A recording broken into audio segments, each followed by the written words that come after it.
I'm a pizza delivery guy for a small independent joint in Kentucky. Now, I won't brag, but we have a reputation for being the best there is in our town, and I can't take much of the credit. I'm not one of the chefs. One of the reasons we're so popular, though, other than our buy one get one free Fridays, is that we deliver a bit further out than our competitors. You see, we had the genius idea to invest a bit of extra moolah into a couple of delivery cars with heated seats. This has the bonus of keeping the pizza warm for longer, so we can deliver further out than our rivals. One of our regular stops is a local halfway house just outside in the boonies on the outskirts of town. We're the only pizza joint that delivers that far, and our competitors claim it's too far, but I don't believe them. I think they just don't want to deal with ex-cons and former, or supposedly former, addicts. But, I'll tell you what. Most of these guys who are just out of jail or down on their luck, they're some of the best tippers you'll ever meet. Most folks like this aren't bad deep down, at least not when they're faced with a delicious piping hot pizza pie as a reward for a hard week's work, anyway. So yeah, I always enjoyed getting sent on a delivery to the halfway house. I met some real interesting people too. Sometimes they'll order real late, especially if pizza was on the supervisor, and he'd invite me to join them for a slice if my shift was over. That's the beauty of working for a little independent joint. My boss doesn't care if I chill with the customers, and I bet Papa John's doesn't let you do that. Now anyways, this one night, I got an order for a single 12-inch pepperoni. Uncommon. Normally they'd order enough to feed half a dozen or so guys, but not unheard of. When I pulled up outside the halfway house, most of the lights were off. It didn't look like anyone was in. Except there's this guy pacing back and forth in front of the steps. He's studying his cell phone, looking very nervous and bothered. And I could see his very pale complexion in the headlights of my delivery car. Well, no worries, I thought. He's probably just jonesing for some pizza. And so I fished the bag out of the heated passenger seat and headed over to him. I opened with a nice greeting, but my words just die right there on my lips. I can just tell this guy isn't right. He's acting like a heroin junkie desperate for his next fix, scratching his neck, his eyes, darting this way and that, and I checked the name on the receipt. Hey, you Freddy? I asked him. And he looks at me, nods, and then his phone seems to buzz. His eyes are darting back down to it like the phone itself is what's giving him his fix, but if this was a fix, it was a bad trip. And by now, I've taken the pizza out of the bag, ready to hand it to him and head off. He's already paid through the app, and something told me this guy wasn't giving me an extra tip or inviting me inside to shoot the breeze with the other guys. I'm real sorry, Freddy says. And for a moment, I don't understand what he's saying. And then this fella just sort of fully uppercuts the pizza box that I'm holding. Just punches it upwards and towards me, so the damn pizza, thankfully still boxed up, smacks me in the face. I'm momentarily disoriented, and then Freddy continues to charge me. For this small, wiry guy, let me tell you that he was strong. I take a blow to the head, thankfully softened by the pizza box in my face and a swift jab to the ribs. Then, with the strength of someone who absolutely has to be driven by more than just regular energy, he shoves me to one side, runs straight for my car, and leaps in. Now, the fool that I am, I'd left the keys in the ignition to keep the headlights on. So Freddy does this absolutely epic U-turn, which would have been more impressive if it hadn't nearly hit me. Meanwhile, I'm tossing the pizza box aside and trying to get to my feet. Where's my damn cell phone, I thought. It turns out it had fallen into the bushes somewhere, and I could search for it later, but for now, I just had to watch as Freddy peels off in my wonderful new Toyota Prius that belonged to my employer. And let me tell you, this guy clearly could not drive. At the time, I had no idea if this was because he was on something or he simply couldn't actually drive, but I later found out that, yeah, he had no idea how to operate a car. So I just watched as my beloved Prius disappeared around the bend out of sight. Well, never seeing that again, I thought, moments before I heard a terrible crash, and then the sound of multiple car alarms sounding at once. Freddy had made it about 2 blocks before reaching a more built-up area, spinning out of control and crashing into 3 parked cars. I didn't see this actually go down, but the owner of one of the totaled cars immediately calls the cops. I was torn between sprinting down the hill and checking out the site of the accident, or knocking on the halfway house to ask for help finding my phone and getting a general idea of what the hell was going on. And I opted for the latter. And so here's what happened. Freddy had done a short stint in jail for possession. He was a reformed meth addict, with reformed very much in air quotes, and he's been at the halfway house for just a few days. Apparently his girlfriend had been cheating on him while he was in jail, which really meant she'd broken up with his ass long ago, and for some reason when he got out of jail he expected her to be waiting with open arms, and instead she was engaged. So Freddy, in his infinite wisdom, decided that the best solution was to go and kill the fiancé. Then his girl would want to be with Freddy again or something, I guess. I don't know, I'm not on meth. But Freddy couldn't drive. So he found our pizza flyer pinned to the halfway house notice board, read the note that we delivered there, and decided his grand plan would be to order a pizza, hijack my car, and then go and kill his ex-girlfriend's fiancé. Maybe his ex-girlfriend too. I found out later that they now lived 3 states away. He was convinced that he'd managed to drive across multiple state lines in a stolen vehicle, having never operated one before in his life, and this master plan would go off without a hitch. He didn't even have a weapon. But the next day, he also didn't have any legs. I don't mean to make light of the situation, but it's freaking ridiculous, isn't it? This guy screwed up his heist so badly that when he crashed into 3 parked cars, the collision was so bad that it resulted in both of his legs having to be amputated, one just above the knee and one just below.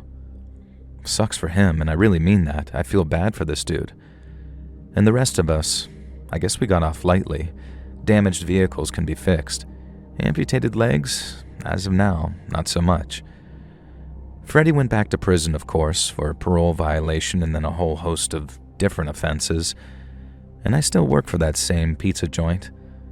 But now, I'm manager of a new branch that we actually recently opened, and I still make sure our guys deliver to that halfway house.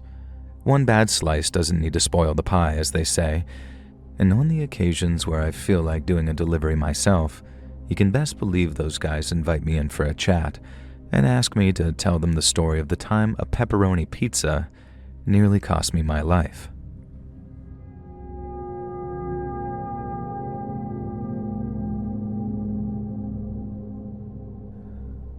I'm from Cornwall, in the very southwest of England, so I'm very sorry for any strange punctuation and such, and I hope I don't come across like a thunder-twunt cuckwit. Now any road, I was a pizza delivery guy in the UK for a few years, ending in 2020 after I got COVID and had to self-isolate, by which time people just weren't ordering pizza in our little village anymore. We have a bunch of things in the UK. Proper cheese, Marmite, old remnants of World War II where you least expect them, Cornish pasties. You know what we don't have, though? Kaiju. At least I thought we didn't, up until that night in the winter of 2017. I was sent out by the big pizza chain that I worked for to deliver a pizza to an address I'd never heard of. It fell just inside of our delivery area, and I was one of the moped drivers, and it was a bit of a struggle to follow the GPS directions while riding a scooter, so I kept having to pull over. I knew for sure that by the time I reached the customer, the pizza and sides were probably going to be cold, which meant a complaint and probably a discount that would come out of my wages. To make matters worse, the route seemed to be leading me down the back roads through the forest. Now, nothing wrong with that, in the daylight, but I've always been a bit of a scaredy cat, not gonna lie, so I just hunkered down and headed for roughly where I thought the location was. And then, I heard the kaiju sound. You know the sound. You probably heard something like it 1,000 times, even if you haven't seen a single Godzilla movie. It's like that bwong from Inception mixed with Godzilla's roar. Hollywood uses it in trailers all the time, but less so back in 2017. But every time it's an indicator that something big, bad, and terrifying is coming. Boing! I heard it through my crash helmet. Boing! And I kept driving, not wanting to look up. Now, I knew deep down that a freaking Godzilla wasn't going to be towering over the trees. I knew a T-Rex wasn't going to come charging after me, and I knew King Kong wasn't about to beat his chest and howl at me, and I knew Leonardo DiCaprio wasn't about to tell me I was in a dream. But the sound was happening. I wasn't imagining it. Things just got weirder when I saw a cardboard sign up ahead attached to a tree. It literally said, "Pizza Guy this way." Yeah, that wasn't sketchy at all. Godzilla roars and a mysterious sign. I should have just booked it out of there. Except now I realized where I was. Out in the woods was an old World War II bunker. We used to hang out there as kids sometimes, and there was an old broken air raid siren attached to the outside. Wincing against the sound, I realized that someone had got it functioning, at least enough to play their own recorded sounds through it. Now, you might think I was a total muttonhead for grabbing the pizza and heading to the door of the shelter, but I kinda knew who was staying there. It was a group of squatters, hippie types who wanted to live off the grid and had decided to make that air raid shelter their home until presumably the council came along and kicked them out. I knew because a buddy of mine had been hanging out with them a bit, and it made sense that he might have been the one to order pizza or at least orchestrate it. I knocked on the door to the bunker. No answer. Well, I wasn't having that. The order was a cash on delivery. If the pizza didn't get paid for, I didn't get paid. And so, balancing the boxes of pizza, garlic bread, and chicken wings on one hand, I gave the door to the shelter a shove, and it just swings open. The sporadic siren sound was still going off. I kept my crash helmet on, if only so I didn't have to hear that annoying kaiju roar. They'd done up the main room of the shelter pretty nicely, and I remember coming here as a teen to drink and smoke and clumsily try and hook up with girls. The place used to be covered in shite graffiti and stank of piss, and now it looked like the hippies had painted it, spruced the place up. There were even a few potted plants sitting around. It would have been nice if not for the utterly eerie feeling caused by it being deserted. I was getting pretty fed up with carrying the food around and also that roaring kaiju sound, so I looked around, and there was a desk and what looked like some kind of audio equipment. Although to me it looked defunct, switched off maybe, but at least I had somewhere to put the food down, and inside the shelter the noise was nowhere near as bad. But then, even through my helmet, I heard the distinct crack of a footstep behind me stepping on something. Then, I felt the distinct crack of something hitting me square across the shoulder blades, hard. I let out a loud yell and whirled around. The guy who stood in front of me was topless, his hair long, lank, and greasy, and he had a wild and unkempt beard. His torso was smeared with something. Let's just say that it didn't smell good. He was holding a pole cue, and that's what he'd hit me with. I can't tell you exactly what he yelled at me, but it sounded something like, "Terrible lizard man, suckin' him, Willie." And then he smacked me with the pole cue again. This time he hit me in the head and the pole cue snapped in half. Now remember, I was wearing my moped crash helmet, so I barely felt the blow.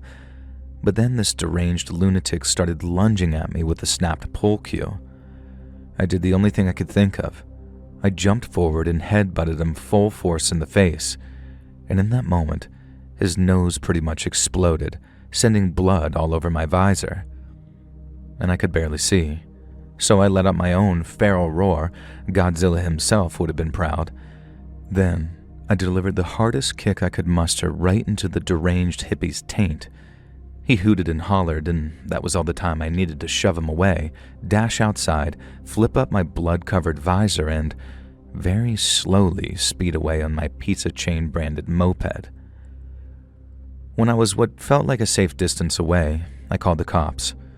Of course, this was the British countryside, so it took them hours to show up at the old shelter, and by then I'd already gone back to the restaurant and explained what happened. I don't think my manager believed a word of it until the cops eventually called. They hadn't found anyone in that old shelter. They did find some blood and the broken pool cue and the jerry-rigged siren in the laptop. The hippies themselves weren't there, though. In fact, they were all accounted for at an outdoor rave in a farmer's field, all above board. They claimed they had no idea who my assailant could have been, and he was never caught. But the worst part, the pizza and sides had also been taken by the time the cops arrived. Thankfully, I did eventually get answers a few months later. The same guy tried to rob the local village post office. He was a violent crack addict or something who had been in and out of prison for years. When I was called to identify him in a lineup for one of his many crimes, an officer let slip that I'd gotten off really lucky. Here's the weird part. This guy swore blind that he did not set up that laptop to play kaiju roar inception boing sound. He copped to everything else, attacking me, the armed robbery, a few other things too, but that, he insisted it wasn't him, and so did those other hippies. None of them had any reason to lie though, and nobody would have gotten in trouble for that. So who or what the hell was causing that strange, terrifying monster roar? I'm not sure I'll ever know, and frankly, I think I'm just okay that I survived.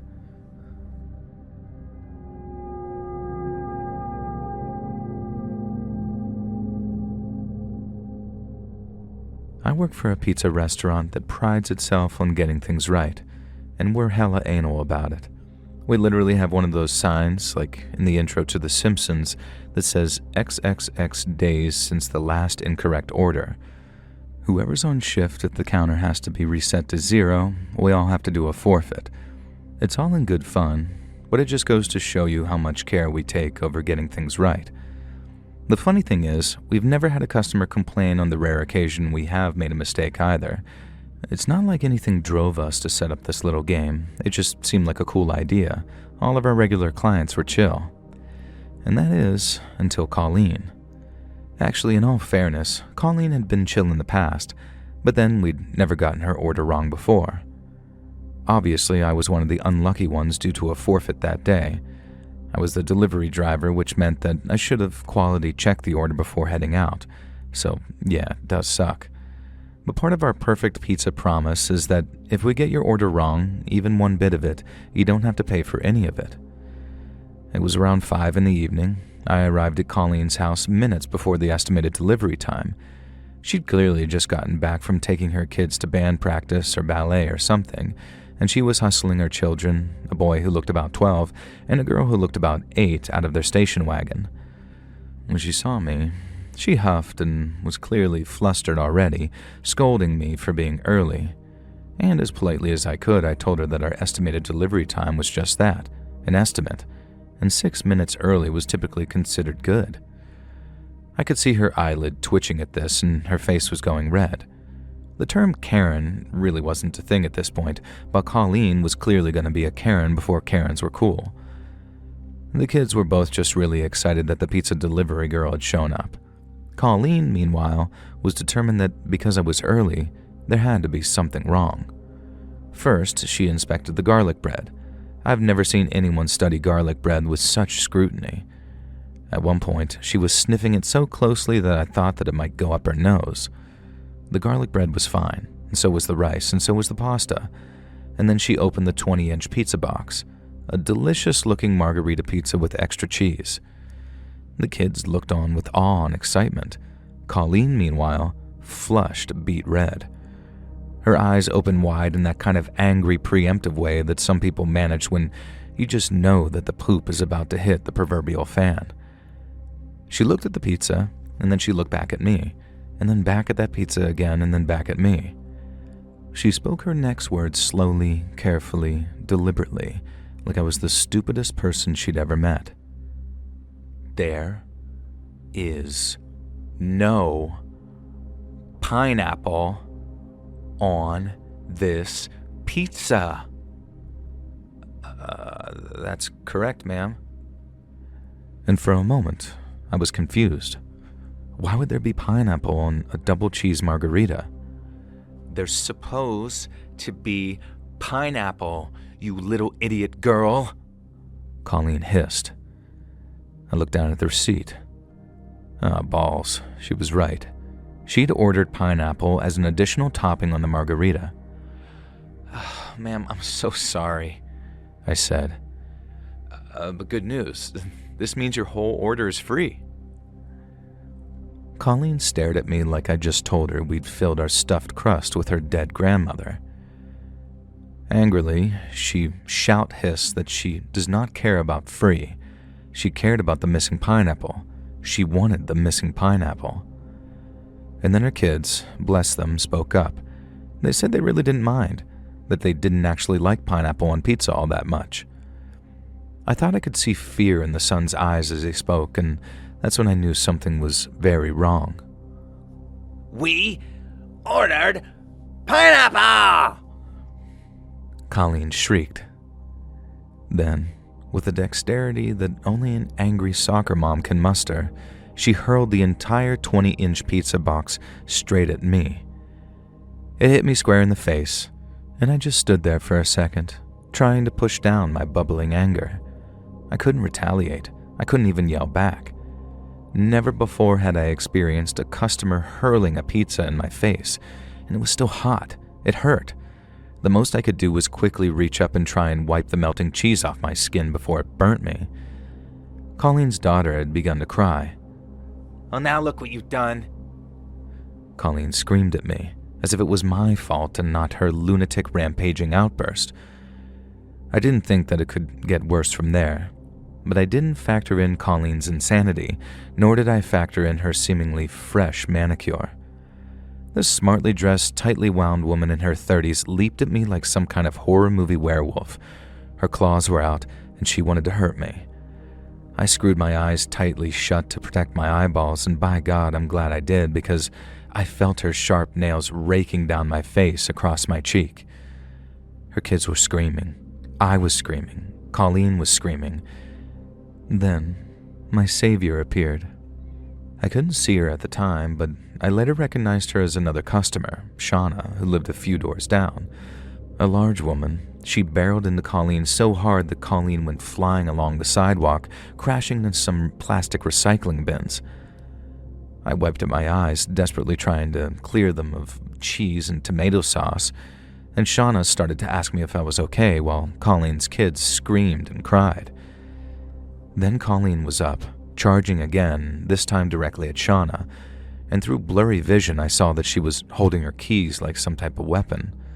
No, I wasn't having Shauna, my savior, getting keyed by this dumb party soccer mom over the lack of pineapple on pizza. I can't explain how I did this. I had zero experience in fighting or combat, and especially not wrestling. But as Colleen charged Shauna, I reached out my arm and braced myself and fully, perfectly clotheslined that bitch. This might have been my imagination, but I swear both of Colleen's kids cheered. With Colleen winded and knocked to the ground, Shauna proceeded to straight up sit on her until the cops arrived. Next, the kid's father, Colleen's ex-husband, Colin, I'm being serious when I say that name, turns up. The cops took Colleen away, Colin took the kids away, and Shauna and I had to go to the station to give our statements. Colin and Shauna both remain loyal customers, so I got to find out a little more about what happened.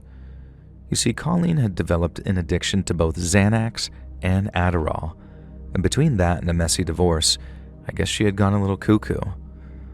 Colin had been fighting for custody of the kids, but the courts in our state aren't particularly known for siding with fathers.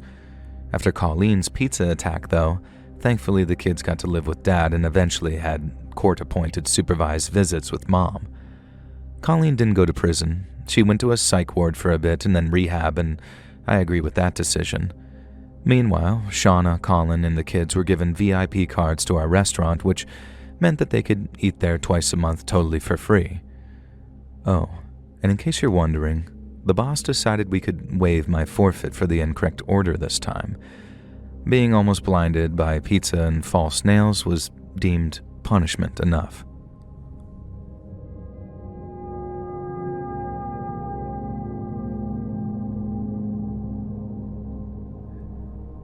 Many years ago, I worked delivering pizzas for a small family-owned pizzeria. Look, I'm not going to pretend that I was totally oblivious to what else I was delivering along with delicious pies. Occasionally, along with the food, I'd be tasked with handing over a padded envelope that smelled suspiciously like weed. And back then, it was more common than you might think, pizza delivery doubling as a weed-dealing syndicate. And maybe I was naive, but I wasn't too worried about being busted. Wasn't my business, wasn't my product, and I could just plead ignorance about what some of the sides actually were. It turns out I was an idiot. I wasn't the only delivery driver, I was just the low-stakes guy, the one who did the weed runs. But the owner and his dad were into some much heavier stuff. I found this out the hard way, although I guess it was harder for them than it was for me. So here's how my average night shift would go down. I was nearly always paired with this guy named Dan. Dan was an old-ass man, easily in his 60s, probably older, and he was the father of Curnow, the owner. Dan and Curnow were two of the best pizza chefs that the world has ever known, and I stand by that. Once you've tried a deep dish Dan or a stuffed crust Curnow, you'd be converted. I'm convinced they could have dominated the pizza business even without the side trade and drug dealing, but I guess we'll never know. Curnow has his own delivery boys, and I was always paired with Dan. I think when Dan and I were working, that was just the soft stuff. Curnow and his boys handled the crack, the smack, and God knows what else was doing the rounds in those days. Dan, full name Bogdan, moved to America as a teen from Serbia, so who knows what kind of thing he knew how to cook up. I heard crocodile mentioned in the aftermath, but I think that was just a rumor. Now anyway, I loved Dan. He was one of the nicest, sweetest, most gentle old men you've ever met.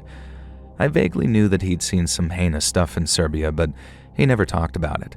He made a killer pizza, and sometimes he'd hook consenting adults up with a bit of weed before it was legal. Big frickin' whoop.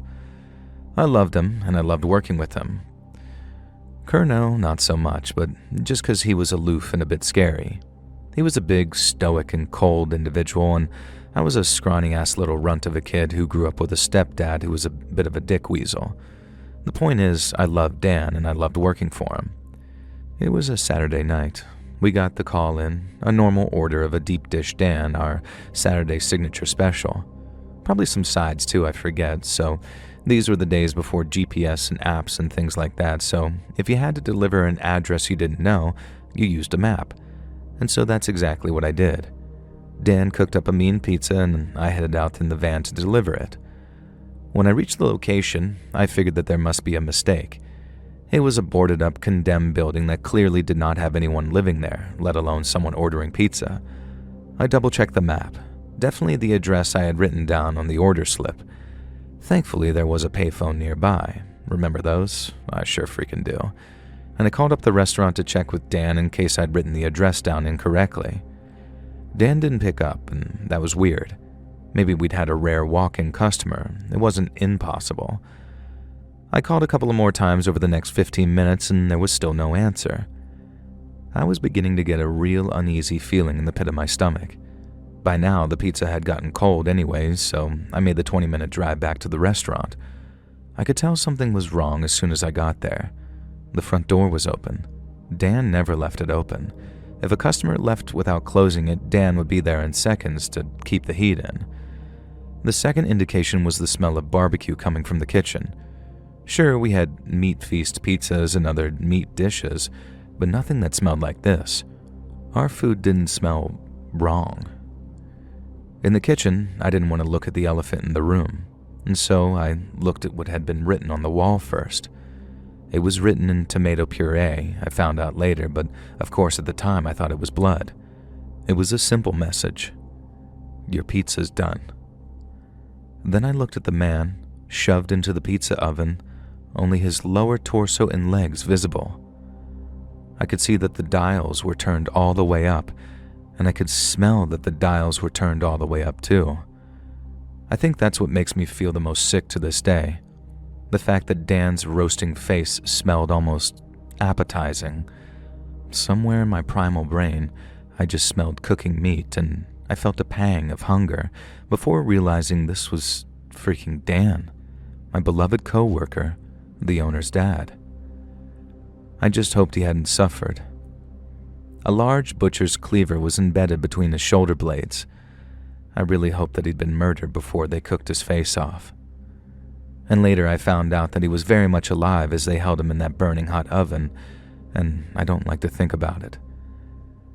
And as I stared, horrified, frozen, about to piss my pants, I heard a scream from behind me, a guttural, tortured howl of grief. Curnow shoved past me like he didn't even see me there. This man, this unflinching man who I'd always thought was made of cold steel, was weeping and howling like a baby, calling for his daddy, begging him to be okay. Before I could stop him, he pulled Dan from the oven. Most of Dan's face stayed behind. Curnow fell to the floor with the body rocking back and forth, sobbing over his beloved father. And then he looked at me. His face hardened, and if Curnow scared me before, he terrified me now. "You will not call the cops," he commanded me. "Tomorrow you will find a new job. You will be taken care of. And so will they." I didn't know exactly what he meant by they, but I knew enough to understand. I never went back to the pizza restaurant. I don't know how Curnow covered up the murder of his father. I don't want to know. I handled one final brown padded envelope, and this one didn't contain drugs. It contained enough money for me to comfortably move out of state and spend a few months looking for a new job, which is exactly what I did. Call me a coward, but I did not look into the aftermath of what happened in my hometown. I know some kind of gang violence erupted. I know Curnow wasn't openly implicated in any of it, and for my own safety, I want to remain ignorant. Besides, this was decades ago. I have my own family now, and I set up my own restaurant. It's not quite the miraculous pizza joint that Dan deserves as a tribute, but it's the closest I can get. I hope that he's looking down at me from heaven with at least a bit of pride. Whatever his son was into, Dan didn't deserve this. As much as I don't want to know the details, I hope that Curnow was able to dispense some good old-fashioned justice.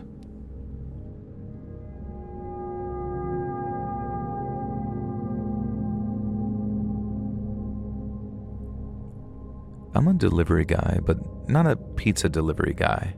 I'm a long-haul trucker delivering all manner of things, usually washing machines or games consoles or fridges. Things you'd think are safe to transport, but you'd be surprised what people will heist. Now, true story, a truck carrying the entire U.S. shipment of the Killing Joke action figures got robbed at gunpoint recently. Google it if you don't believe me. Anyway, when this went down, I was on a cross-country haul to Albany from Dallas. I'm legally not allowed to say what exactly I was carrying, but let's just say it was very expensive, very desirable equipment of the medical variety. The kind of cargo that'd make me a bit more jumpy than microwave ovens or custom kitchen deliveries. If you get that reference, congrats, you're an old man like I am. The journey was said to be just over 24 hours, which meant that there was a rest stop and a few hours sleep on my itinerary.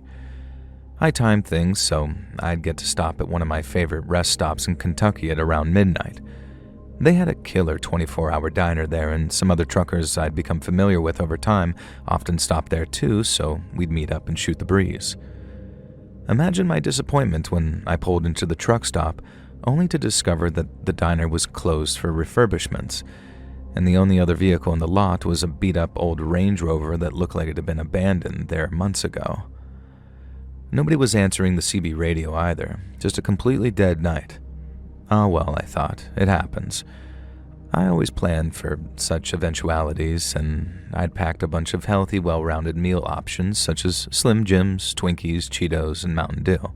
You know, all that good stuff that helps keep my trucker bod slim and svelte. I chowed down on some dried meats, mainlined a Twinkie or four, and listened to a couple of CDs and then decided to catch a few hours sleep before continuing on.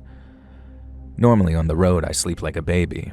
I just slip into the passenger seat, recline it a little, and I'm out like a shot.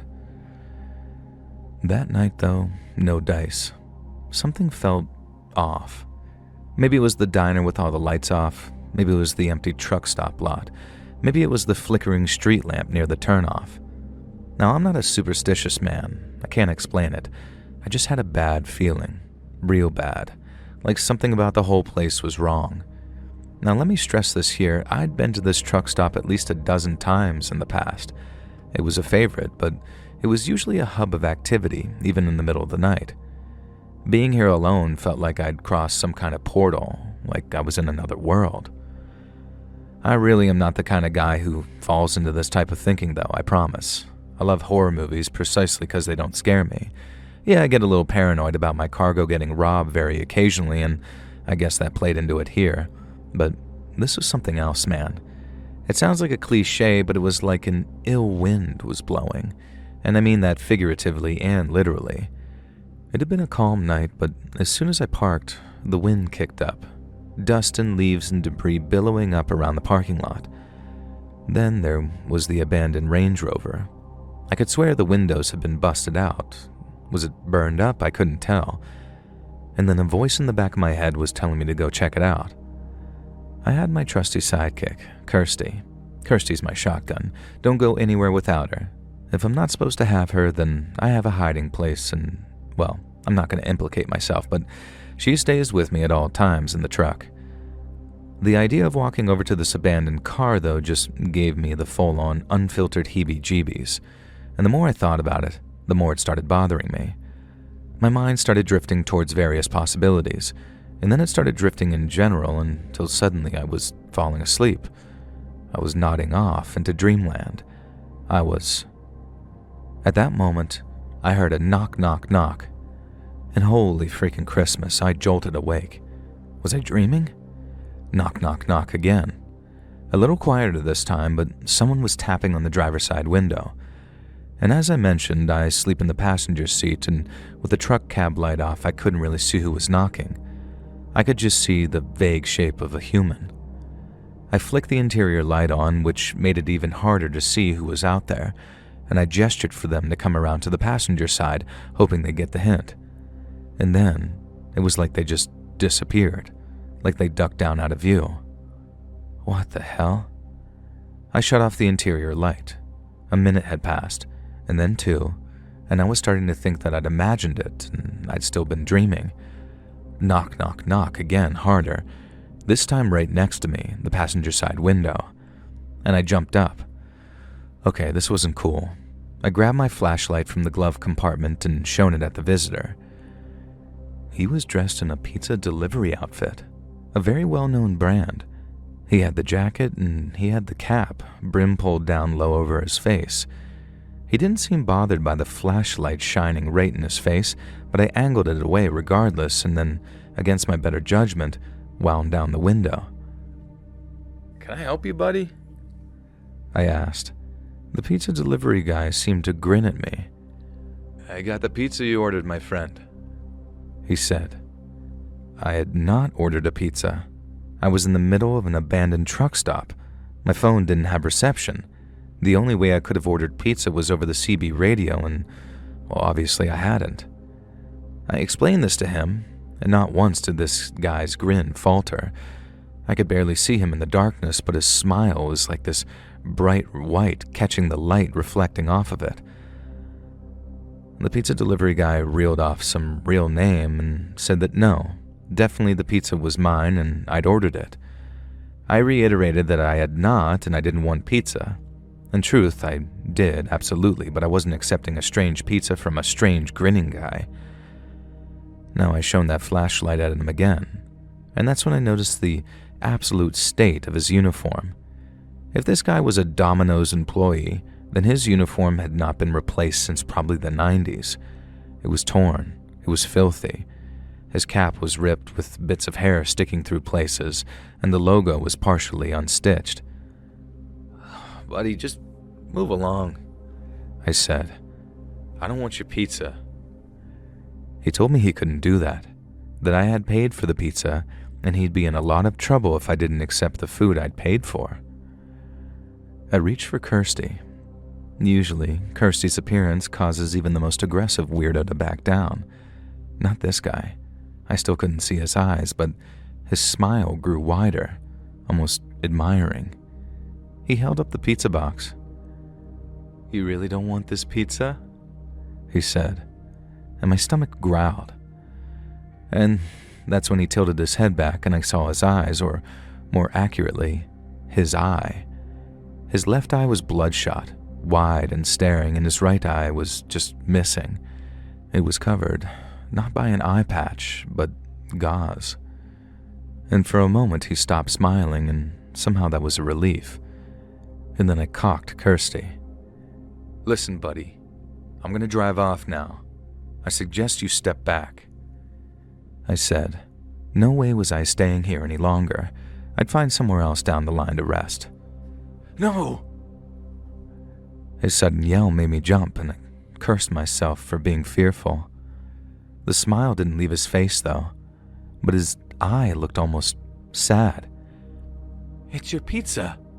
You have to take the pizza. I'm gonna put it on the ground and leave, and then you can get it. And with that, the pizza guy in the filthy uniform walked straight backwards, placed the pizza on the ground, and then continued to walk backwards towards that Range Rover, never once taking his eyes off me. Finally, when he was far enough away, he did turn and got in the car. I heard the engine start and he drove off, and sure enough, in the glare from his vehicle's headlights, I could see that all the windows had been smashed. I know I should have just driven off, but I was curious. Clutching my shotgun, I climbed out the truck and walked over to the pizza. I picked it up, opened the box, and reared back. There was a pizza inside, but it was clearly about a week old. It was moldy, rancid, reeking. Maggots crawled all over the surface, and I recoiled and tossed it across the lot. Then something occurred to me. I went to the back of the truck to check the doors. Had I been robbed or scammed somehow? No, the truck was still locked up tight, but scratched into the paint were 2 words. Don't eat. I hopped into the driver's seat and hightailed it out of there. I didn't stop until I reached Albany. Kirsty did not leave the seat next to me for that entire trip, and I have no explanation as to what happened. Now, I don't believe in anything supernatural, and the man clearly was flesh and blood. I'm pretty sure it was just a couple of tweakers who wanted to put the spooks up some hapless trucker, maybe rob them. And if that was their plan, it worked. While it scared the crap out of me, it has given me an excellent story to tell over the CB radio over the years. However, on the downside, I've never been able to look at pizza the same way again.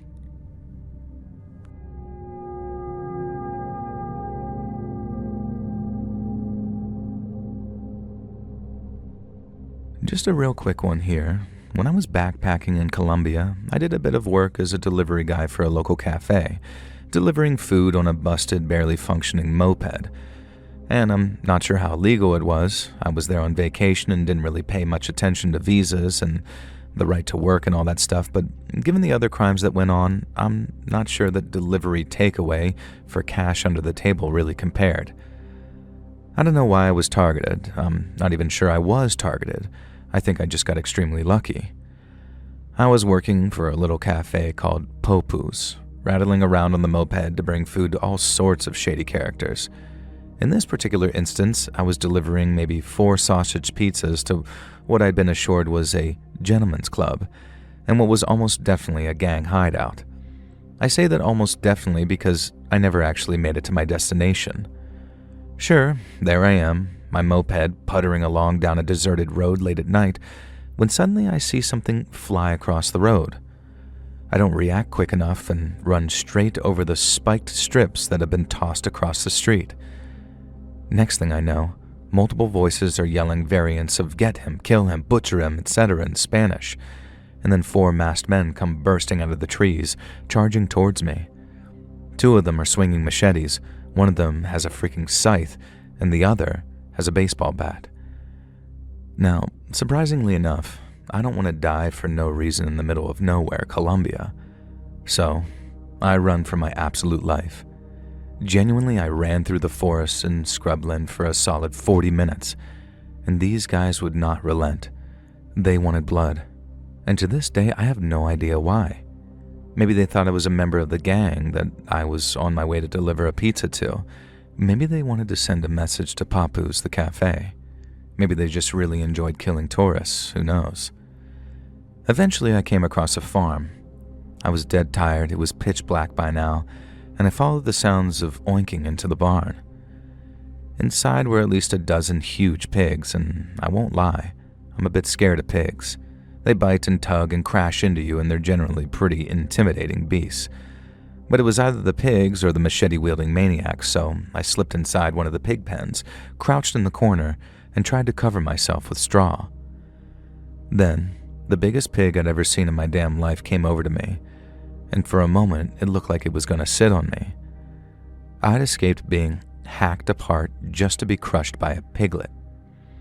But then, the pig laid down in front of me, it grunted and snorted, and a few other pigs joined in, and they created a sort of pig shield, hiding me from view. The machete-wielding gang members burst into the barn. Some of the other pigs started grunting and honking at them and began to bite at their ankles. I was worried they'd start attacking the pigs, but no. These armed men seemed pretty petrified by these hogs. And that's how I spent the rest of the night, cowering behind a gang of pigs, hoping that the machete gang wouldn't return. And thank the Lord Almighty above, they didn't. And when morning came, I stumbled out of that barn and came face to face with the farmer. Thankfully, I spoke enough Spanish and he spoke enough English for us to understand each other. He gave me a ride back into town. I didn't even bother handing in my notice to Papu's. I checked out of the hostel I was staying at and got the hell out of the country as soon as I could. I'm never going back to Colombia, never will. And you know what else I've never done? I've never eaten sausages again.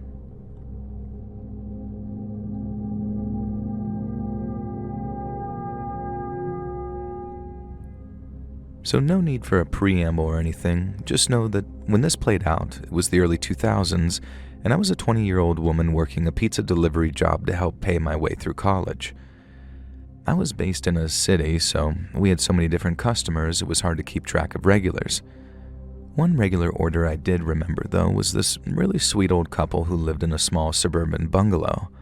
They usually just ordered a pizza and some other stuff on a Friday night, so I was a little surprised when one day we got an order to their address for like 8 huge pizzas. So we get everything cooked and I take the delivery because I love this old couple and we usually chatted for a few minutes, and the tip was a nice bonus too. So I get to the house and even before I knock on the door, something seems wrong. Loud, pumping techno is coming from what seems to be the basement. I knock and the door gets opened. I'm not 100% sure, but I am 99.9% sure that the person who opened the door wasn't either of the old people. In fact, this person was dressed in a black and white wolf fursuit, and I guess he was nonverbal because he gestured to the pizzas, pulled out his pocket to show it was empty, and then did a sort of fake crying gesture before pointing for me to come inside. Now, going inside a customer's house is usually a huge no-no, but I normally would drop in on this couple and I was concerned about them as well as being morbidly curious. I move to follow the fursuit wolf into the house, and as he turns around, I realize, oh, it's one of those furries. I can tell because, well, his fursuit includes assless chaps, and I tried to avert my eyes and made the stupid mistake of stepping over the threshold of the house, and the front door clicked shut behind me.